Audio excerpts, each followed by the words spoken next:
चुनाव की लड़ाई सुप्रीम कोर्ट में लड़ी गई।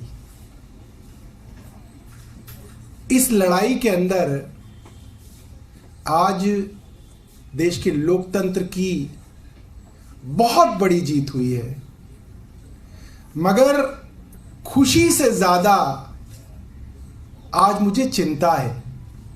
ये खुशी की बात बहुत है, मगर उससे ज्यादा बड़ी बात चिंता की है, परेशानी की है कि आज इस देश के हालात क्या हो गए हैं।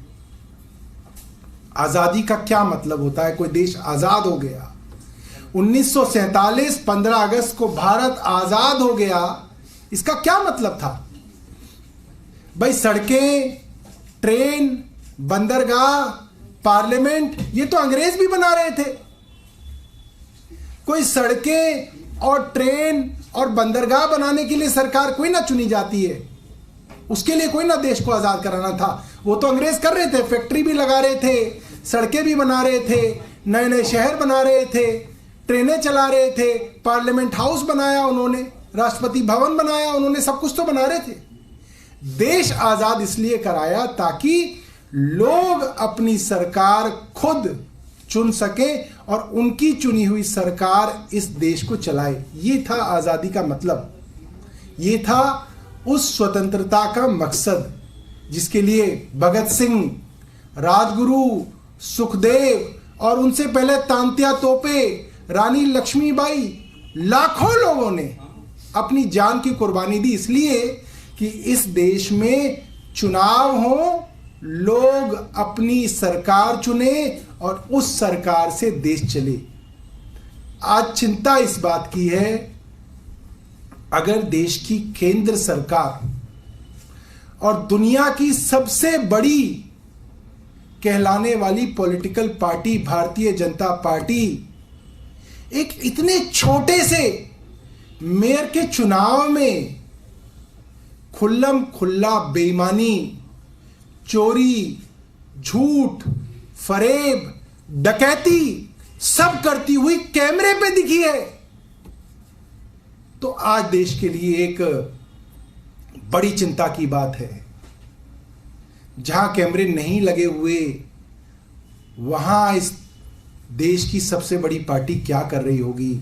जहां माइक्रोफोन नहीं लगे हुए, वहां पे आप केंद्र सरकार के ऊपर कैसे इस देश के अंदर भरोसा करेंगे? बहुत बड़ा चिंता का सवाल है। सुप्रीम कोर्ट ने जिस तरीके से इस मामले में केंद्र सरकार को एक्सपोज किया है, मुझे नहीं लगता कि इतनी साफ गोई से किसी पार्टी की लीडरशिप कभी एक्सपोज सुप्रीम कोर्ट में हुई होगी। वो प्रिसाइडिंग ऑफिसर जिसके लिए केंद्र सरकार के सबसे बड़े वकील सुप्रीम कोर्ट के अंदर खड़े हैं, ऐसा नहीं है कि वो प्रिसाइडिंग ऑफिसर अकेले खड़े हैं अपना प्राइवेट वकील करके, नहीं, उनके लिए देश की केंद्र सरकार के सबसे बड़े वकील उनके लिए खड़े हैं सुप्रीम कोर्ट के अंदर। और वहां क्या कहा जाता है? जब उस प्रिसाइडिंग ऑफिसर को कल कोर्ट ने बुलाया और कहा कि हमें साफ साफ बताओ, सच बोलना, नहीं तो तुम्हारे ऊपर प्रोसिक्यूशन किया जाएगा, तुम्हारे ऊपर मुकदमा चलाया जाएगा। कौन चेतावनी दे रहा है? कुछ साधारण कोई आपको हवलदार या कोई थानेदार चेतावनी नहीं दे रहा। इस देश की सबसे बड़ी अदालत के मुख्य न्यायाधीश, chief justice of India Chandrachud, वो आपको वार्निंग दे रहे हैं कोर्ट के अंदर कि तुम्हारे ऊपर मैं अभियोजन लाऊंगा, सच बताना। और उसके बावजूद भारतीय जनता पार्टी के कार्यकर्ता अनिल मसीह ने क्या कहा कोर्ट में? कल को याद कीजिएगा, उन्होंने कोर्ट में यह कहा, क्योंकि हल्ला गुल्ला हो रहा था, कमोशन हो रहा था और लोग बार बार कैमरा कैमरा चिल्ला रहे थे, इसलिए मैंने कैमरे की तरफ देखा। दूसरी बात क्या कही? कोर्ट ने पूछा, चलो कैमरे के लिए तो तुमने ये देखा, तुम ये बैलेट पेपर पे जब साइन कर रहे थे तो 8 बैलेट पेपर ऐसे थे जिसमें तुमने साइन किया और बाद में कुछ निशान लगाया, वो क्या कर रहे थे? अनिल मसीह फंस गई। केंद्र सरकार फंस गई। अनिल मसीह ने बोला, केंद्र सरकार ने बोला, वो तो उनकी नुमाइंदगी कर रहे थे, उन्होंने बोला मिलॉर्ड, जो बैलेट डिफेस थे, यानी कि जो बैलेट ऑलरेडी खराब थे, उनके ऊपर कुछ ना कुछ निशान विशान लगा के उस वोट को पहले ही खराब किया जा चुका था, मैं बस उसके नीचे लाइन लगा के कह रहा था कि ये डिफेसमेंट है, कहीं ये मिक्स ना हो जाए। ये कल अनिल मसीह ने कहा। और आज जब कोर्ट ने उनको बुलाया और अनिल मसीह को बैलेट पेपर के साथ बुलाया, तो आज तो भारतीय जनता पार्टी पूरे देश के सामने एक्सपोज हो गई। उन बैलेट पेपर्स पे जो 8 बैलेट पेपर अनिल मसीह ने इनवैलिडेट किए थे, उन 8 बैलेट पेपर पे मोहर आम आदमी पार्टी के मेयर कैंडिडेट के लिए लगी हुई थी, 8 के लिए। और फिर कोर्ट ने कहा कि अब तुम बताओ कि वो कौन सी डिफेसमेंट है जिसके ऊपर आप निशान लगा के उस चीज को रेखांकित कर रहे थे। कोर्ट के अंदर अनिल मसीह और केंद्र सरकार के सबसे बड़े वकील बता नहीं पाए कि क्या डिफेसमेंट उन 8 बैलेट पेपर्स पे थी। उन पे कोई डिफेसमेंट नहीं थी, उनके ऊपर सिर्फ वो निशान था जो भारतीय जनता पार्टी के कार्यकर्ता और इलेक्शन के प्रिसाइडिंग ऑफिसर अनिल मसीह ने अपने पेन से सीसीटीवी कैमरे के सामने लगाए थे। अब थोड़ी सी बात उस ऑर्डर की करना चाहता हूं जो चीफ जस्टिस ऑफ इंडिया ने अपने कोर्ट में डिक्टेट कराया है। ऐसा नहीं है कि कोर्ट ने छोटी बात कही है, कोर्ट ने बहुत बड़ी बड़ी बातें कही है इस ऑर्डर के अंदर। कोर्ट ने क्या कहा? कोर्ट ने कहा कि ये इलेक्शन साधारण नहीं था कि बस इलेक्शन होना था, इलेक्शन हो गया। इस इलेक्शन को कराने के लिए भी बार बार आम आदमी पार्टी को कोर्ट जाना पड़ा। अब आप ये समझिए, अगर देश के अंदर एक छोटे से मेयर इलेक्शन के लिए बार बार किसी राजनीतिक दल को हाईकोर्ट जाना पड़ेगा, तो इस देश के अंदर इलेक्शन की प्रक्रिया कैसे बचेगी? सुनिए, सबसे पहले जनवरी के अंदर आर्टिकल 226 में हमने हाईकोर्ट चंडीगढ़ के अंदर रिट लगाई और हमने कहा, जज साहब आप ऑर्डर दीजिए तो मेयर के इलेक्शन होंगे, वरना केंद्र सरकार इलेक्शन ही नहीं कराएगी।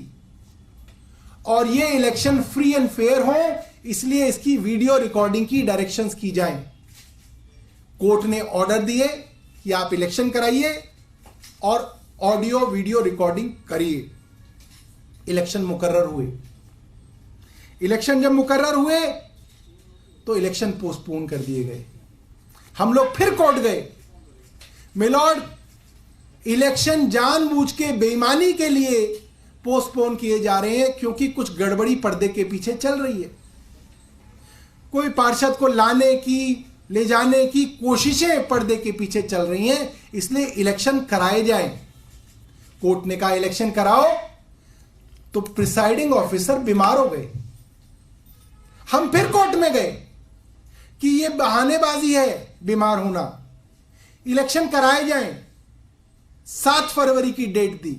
हम फिर कोर्ट गए कि आप डिले कर रहे हैं, केंद्र सरकार इलेक्शन को डिले कर रही है, पीछे से गड़बड़ी की संभावना है।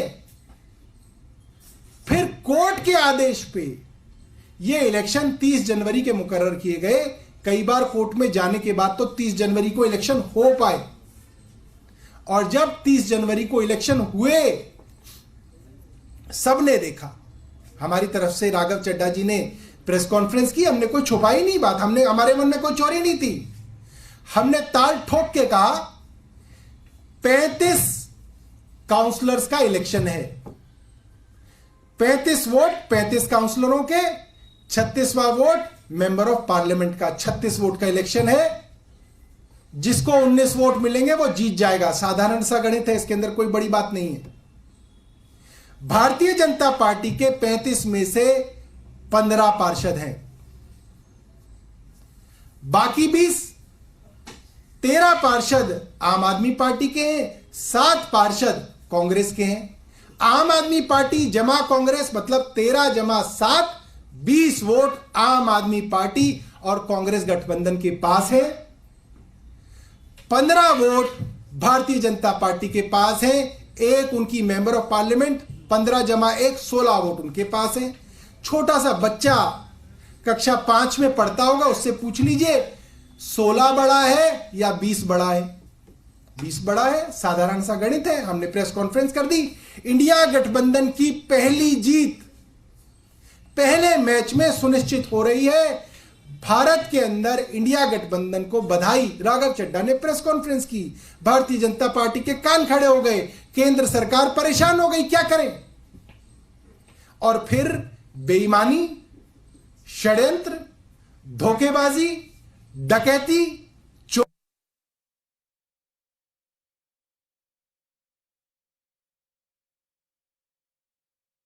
प्रेस कॉन्फ्रेंस की जा रही है। दिल्ली सरकार में कैबिनेट मंत्री सौरभ भारद्वाज की तरफ से यह प्रेस कॉन्फ्रेंस की जा रही है। बता दें कि सुप्रीम कोर्ट के फैसले के बाद में अब बीजेपी पर हमला बोलते हुए और कोर्ट का धन्यवाद करते हुए मंत्री नजर आ रहे हैं। अनिल मसीह अपने पेन से निशान लगा लगा के उस वोट को खराब करते हुए दिख रहे हैं कैमरे में। 8 वोट खराब कर दिए, 20 में से 8 गए, 12 बचे, तो 12 वोट आम आदमी पार्टी के मेयर के हो गए। रहे हैं कैमरे में 8 वोट खराब कर दिए, 20 में से 8 गए, 12 बचे, तो 12 वोट आम आदमी पार्टी के मेयर के हो गए, 16 वोट बीजेपी के। वाह भाई वाह, तुम ही सबसे समझदार हो, बाकी सब तो बेवकूफ है। और अनाउंस कर दिया कि जी भारतीय जनता पार्टी की विजय हो गई। अगले दिन अखबारों में बड़ा बड़ा छप गया। वाह साहब वाह, क्या क्या जीत है। अश्वमेध का यज्ञ कराया प्रधानमंत्री जी ने और जीत लिया चंडीगढ़ भी। कितने शर्म की बात है। और आज क्या हुआ? आज दूध का दूध, पानी का पानी हो गया। मगर खुशी नहीं है दोस्तों, आज खुशी नहीं है। चिंता है आम आदमी पार्टी की कि इस देश के अंदर प्रजातंत्र कैसे बचेगा। इस देश के अंदर वोट की प्रक्रिया को ईमानदारी से कौन कराएगा, कैसे हो पाएगा। क्योंकि जब इस बात को हमने